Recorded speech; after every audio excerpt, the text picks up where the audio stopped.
Hello बच्चों, आज हम लोग देखेंगे डिस्प्लेसमेंट रिएक्शन। डिस्प्लेसमेंट रिएक्शन क्या होता है?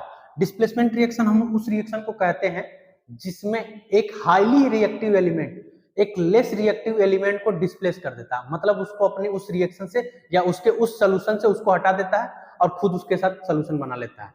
तो उस रिएक्शन को हम लोग बोलते हैं क्या? Displacement reaction. या फिर एग्जांपल्स के रूप में हम देखना चाहें तो जैसे कोई सेलिब्रिटी आ जाता है क्लासरूम में, तो हम क्या करते हैं, चाहते हैं कि हम उसको अपना सीट दे दें, हम क्या हो जाते हैं, डिस्प्लेस हो जाते हैं। और वहीं पे कोई एक अननोन पर्सन आ जाता है तो हम लोग क्या करते हैं, सीट नहीं देते हैं, मतलब हटते नहीं अपनी जगह से। तो वैसा ही इस डिस्प्लेसमेंट रिएक्शन में भी होता है। बेसिकली क्या होता है कि एक हाईली रिएक्टिव एलिमेंट जब आता है तो उसके सोल्यूशन से उस कंपाउंड को हटा देता है, रिमूव कर देता है और खुद उसका अपना खुद का कंपाउंड बना लेता है। वैसे ही अगर कोई लेस रिएक्टिव एलिमेंट आता है तो वो अपने सोल्यूशन में उसी तरह से बना रहेगा। जैसे डिफिनीशन देख लो, a highly reactive compound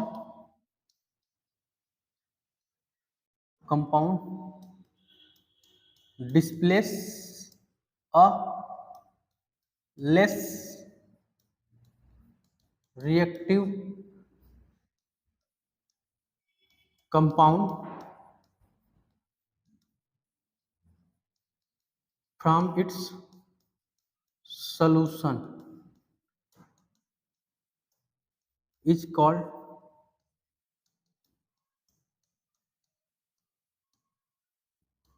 displacement reaction। इसका डिस्प्लेसमेंट रिएक्शन। तो जैसे अगर हमारे पास Fe है, आयरन है, और हमारे पास AgNO3 का कोई सोल्यूशन होगा।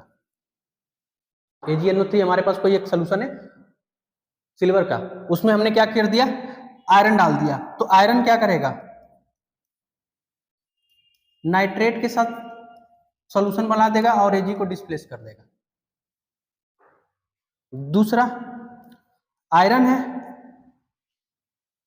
या जिंक ले लेते हैं, जिंक, और सोल्यूशन बना हुआ है कॉपर SO4 का। तो जिंक क्या करेगा, जिंक हाईली रिएक्टिव एलिमेंट है, हाईली रिएक्टिव, वो कॉपर के लेस रिएक्टिव को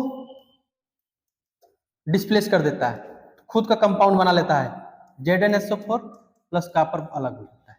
तो इस तरह के रिएक्शन को हम लोग क्या बोलते हैं, डिस्प्लेसमेंट रिएक्शन बोलते हैं। तो अब हमें कैसे पता चलेगा कि कौन सा कंपाउंड कितना रिएक्टिव है? तो उसके लिए हमारे पास एक सीरीज होती है जिसको हम लोग बोलते हैं रिएक्टिविटी सीरीज। इसके लिए हमारे पास क्या होती है, एक सीरीज होती है, बुक में हमारे दिया हुआ है सीरीज, उसको हमें लर्न करने की जरूरत है। और उसको कैसे लर्न करने है, उसके लिए मैं कुछ ट्रिक लेके आया हुआ, ठीक है। तो उस ट्रिक से हम पता चलेगा करेंगे कि कौन सा एलिमेंट हाईली रिएक्टिव है, कौन सा एलिमेंट लेस रिएक्टिव है, ठीक है। जैसे ये हमारे पास सीरीज है, यही हमारी क्या है, रिएक्टिविटी सीरीज है। पहला potassium, sodium, calcium, magnesium, aluminium, zinc, iron, lead, hydrogen, copper, mercury, silver, gold, platinum. ये हमारे पास बुक में हमारे दिया हुआ है ये सीरीज। अब इस सीरीज को हम कैसे याद करें? अगर हम पोटेशियम, सोडियम, कैल्शियम याद करते हैं तो हम क्या हो जाते हैं, भूल जाते हैं। तो उसके लिए हमने कुछ निमोनिक्स बनाया हुआ है। क्या है? करीना ने कार मांगी, करीना ने कार मांगी, अल्ट्रोजेन फरारी, फिर भी हाय क्यों मिली, सिल्वर, गोल्ड, प्लेटिनम। कैसे याद करना है? करीना ने कार मांगी, अल्ट्रोजेन फरारी, फिर भी हाय क्यों मिली, सिल्वर, गोल्ड, प्लेटिनम। प्लेटिनम बहुत महंगा एलिमेंट है, ठीक है। तो ये हमें इस तरह से याद करने की जरूरत है। करीना ने, तो करीना ने, तो करीना का के पोटेशियम ना सोडियम, करीना ने कार, Ca कैल्शियम मांगी, Mg मैग्नीशियम, करीना ने कार मांगी। अल्ट्रो, अल्ट्रो एक कार का नाम है, सब लोग जानते ही होंगे। अल्ट्रो मतलब एल्युमिनियम, अल्ट्रोजेन, जेन का मतलब, जेन भी एक कार है, जेन क्या है, Zn, जिंक। फरारी, फरारी भी एक कार है, फरारी का क्या मतलब होगा, Fe, Fe का मतलब आयरन। Fe।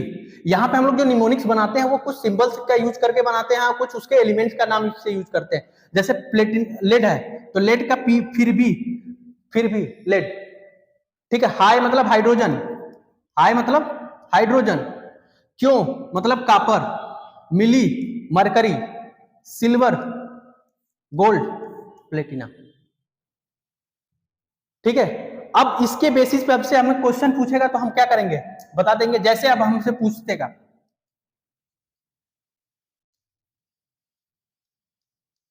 क्या ये रिएक्शन होगा कि नहीं होगा, क्या ये रिएक्शन सही है,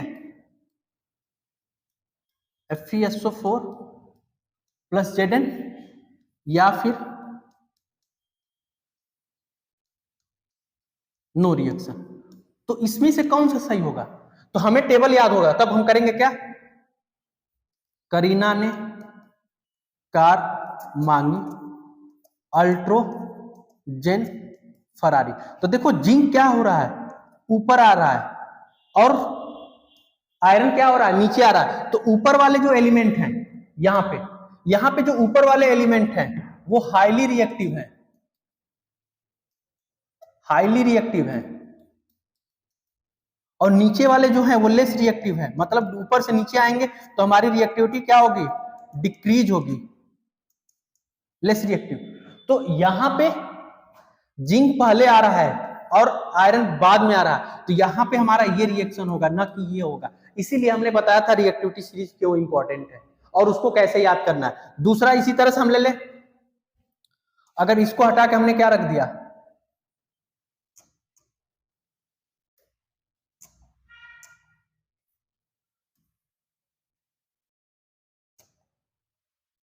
एल्युमिनियम रख दिया, तो एल्युमिनियम रिएक्टिव है, तो ये क्या करेगा, यहां से ये कंपाउंड बना देगा,